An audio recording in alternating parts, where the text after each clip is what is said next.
What's going on, guys? Jacob over here coming to you with my instant reactions to Packers at Titans. The Packers get a 30-14 victory on the road. They improved to 2-1 on the year and 2-0 without Jordan Love this season.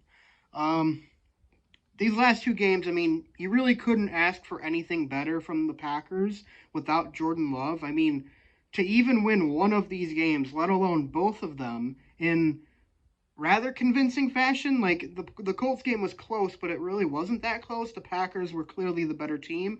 Same goes today with the Titans. Like the Packers, they didn't need much out of Malik Willis. Like he made a lot of really nice plays in both victories, and he certainly managed the game very, very well.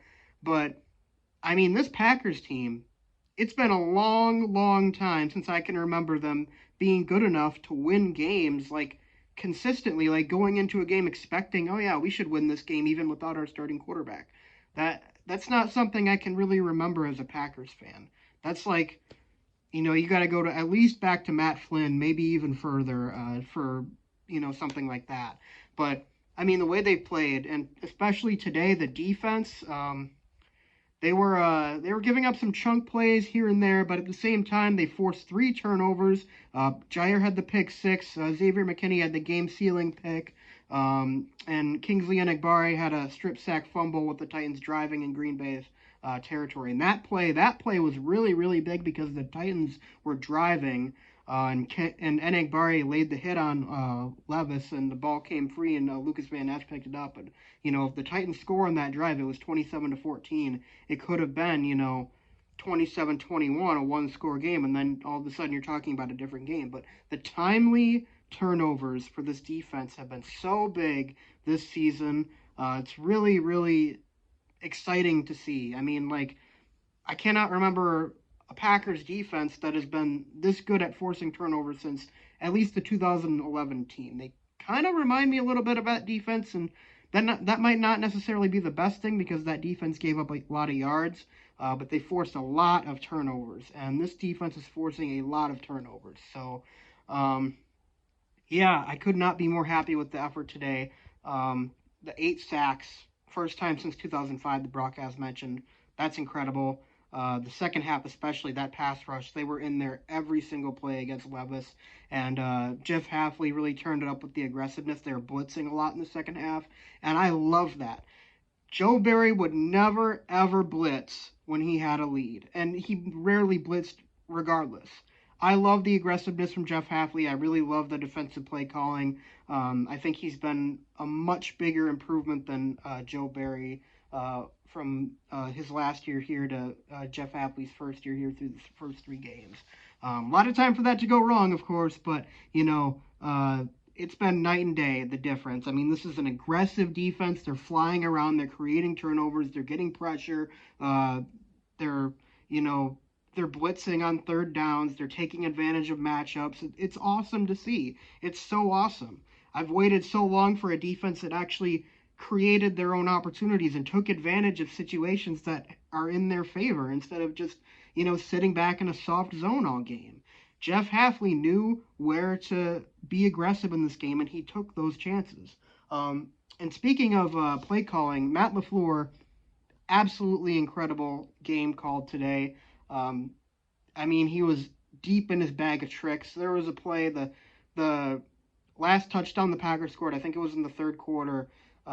Malik Willis faked a handoff to, I think it was Bo Melton in motion, and threw a swing pass to Emmanuel Wilson. He took it for a score, but that play design was incredible. Like, Matt LaFleur had this play set up so well to where they actually had like the left guard pulling like you would like when you're gonna run a sweep or a run it outside to the right, and the whole freaking Tennessee defense followed it, and Emmanuel Wilson was wide open with plenty of blockers, and he shot the gap and scored. God, that was one of the best play calls I think Matt LaFleur has ever made. It was so beautiful to watch, so beautiful to unfold. And you could tell, like, when it was happening, like, oh, God, he's doing this. They're actually faking that. And, after that, it was all a matter of can Emmanuel Wilson, get enough speed under his legs to score, and he did. And Emmanuel Wilson, by the way, he's been awesome. Awesome number 2 running back. I don't want to speak ill of A.J. Dillon. I love the guy, but there's just a certain level of explosiveness with Emmanuel Wilson as our backup running back that like A.J. Dillon just didn't have. And we have Josh Jacobs now, and Jacobs has been awesome. But Emmanuel Wilson, he feels like a guy who could come in and start games and be productive, and he's certainly been productive in that backup running back role. And of course, let's talk about Malik Willis. He's been everything that we've needed him to be. Like, he's not putting up 300-yard games, but he's not turning it over. He's not making mistakes. He's finding open guys. He had a couple throws today. They were both in the same drive. It was a 3rd and 14, and I'm so happy that LaFleur actually let him throw over the middle, like on a 3rd and long. And both times he converted it. A beautiful throw to Romeo Doubs for 18 on that 3rd and 14, and then a 3rd and 18 he found Christian Watson. This was at the end of the first half. He found Christian Watson, a gorgeous throw, absolutely gorgeous throw. Stepped up, hit him in stride. Watson took it inside the red zone. Just, perfect. But yeah, I mean, that was so fun to watch. I just love that we have a team now that I'm like, okay, we don't need Superman at quarterback to win games anymore. With Rodgers, Rodgers goes down. It's like, oh my God, how long is he going to be out? In that case, how many games are we going to lose while he's out? And here we are. We have our backup quarterback coming, and we win 2 games, and it's largely because of the team around him, not because of the quarterback himself. Like I said, the last time I can remember having a team that good, or maybe even just a backup quarterback that good enough to manage a game, Matt Flynn. That was almost 10 years ago now, or over 10 years ago now, actually. That's how long it's been since we've had a decent backup quarterback and a team that's reliable enough to be able to win games without the starting quarterback being Superman. It's an awesome feeling. And I was going to say something else. I just forgot. Oh, yeah. Brian Gutekunst. I mean, the 7th rounder to Tennessee for Malik Willis. And then Malik Willis comes in and beats his former team. That was awesome. But, I mean, we would have been stuck with Sean Clifford starting these last 2 games. I don't know if we win these last 2 games with Sean Clifford because Sean Clifford is... Maybe we win the Colts game.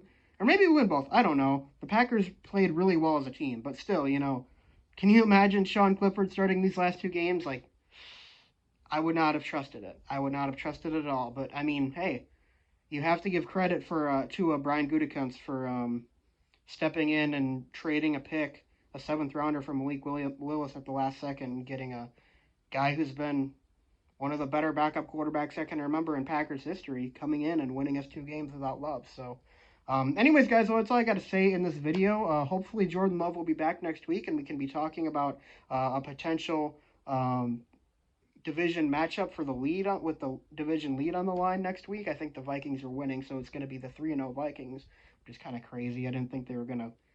I thought 3 wins might be their ceiling this year, but 3-0 Vikings versus the 2-1 Packers at Lambeau. Hope we got Jordan Love back for that. But until next time, guys, thanks for watching. Be sure to leave a like and subscribe, and I'll see you guys next time. Go Pack, go.